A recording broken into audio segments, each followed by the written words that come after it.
안녕하세요. 디마입니다. 오늘은 열국지의 16번째 이야기입니다. 지난 시간에는 제환공이 천하제후들을 설득해서 주도권을 잡는 이야기를 했습니다. 그는 무력이 아니라 덕을 이용해서 패자가 되었죠. 이번 시간에는 그 이후의 이야기, 천하의 주도권 싸움에 대해서 말해볼까 합니다. 새로운 강자 제환공이 정나라, 초나라와 어떻게 대립할지 지금부터 살펴보시죠. 초나라를 소개하겠습니다. 춘추시대 지도를 보면 남쪽으로 많이 치우친 곳에 위치해 있습니다. 구글맵으로 검색해보니 러양에서 스촨성까지의 거리가 대략 600km 정도 됩니다. 부산에서 개성까지 거리와 비슷하죠. 교통이 발달하지 않았던 과거에는 더 먼 거리였을 겁니다. 그만큼 초나라는 주나라에서 멀리 떨어져 있었습니다. 다른 나라만큼 주나라의 눈치를 볼 필요가 없었죠. 그래서 초나라는 먼 옛날 서주시대에 왕의 호칭을 사용하려 했습니다.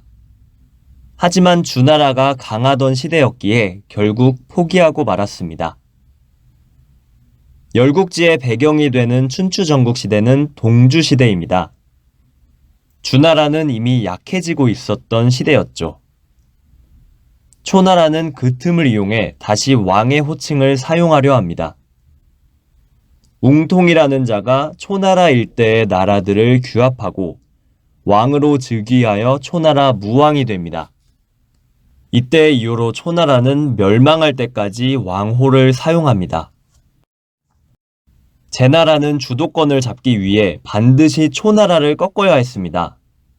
주 왕실을 업신여기던 초나라였기에 공격할 명분은 충분한 상태였고요.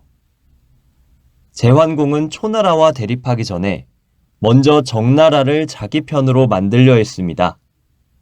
이전에 정나라에서 내분이 일어났을 때 정여공, 돌이 피신하여 살고 있었습니다. 제환공은 그가 다시 정나라 제후가 되도록 돕습니다. 이후 제환공은 송, 위, 정나라와 회합을 맺고 주도권을 더욱 공고히 하게 됩니다. 정여공은 다시 제후가 된 뒤 자신의 복위 사실을 초나라에 알립니다. 무려 2년이 지난 후에 말이죠. 초나라 문왕은 정여공의 늦은 보고에 화가 납니다.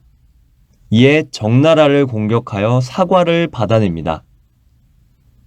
제환공은 이 사건에 대해 정나라를 꾸짖고 정나라에서 온 사신을 옥에 가두기까지 합니다. 정나라는 결국 제나라가 아닌 초나라에게 붙게 됩니다. 한편 노나라와 제나라의 가족관계가 더욱 복잡해집니다. 예전에 문강이 제양공 제야와 금지된 사랑을 나눴던 걸 기억하시나요? 문강과 제야는 이복남매 관계였기 때문이죠. 그리고 문강의 아들이 노장공이었는데 문강은 제야의 딸을 노장공과 혼인시키려 했습니다. 간단히 말해서 이복 오빠의 딸을 자기의 친아들과 결혼시키려 한 거죠. 문강이 죽은 후 노장공은 제야의 딸을 데려와 혼인하는데 그녀가 바로 애강입니다. 애강은 선강과 문강이 그랬듯 노나라에 한바탕 소란을 일으키게 하는데요. 애강의 이야기는 이후에 자세히 말씀드리겠습니다. 한편 제환공은 주나라 왕실로부터 명령을 받습니다. 다른 제후들을 마음대로 정벌해도 좋다는 권한을 받았고 위나라를 토벌해달라는 명령도 받았죠. 위해공 삭은 이전에 주나라 왕자의 영모를 도운 적이 있었습니다. 그에 대한 보복을 제나라에 요청한 겁니다. 제나라는 위나라 정벌에 나섭니다.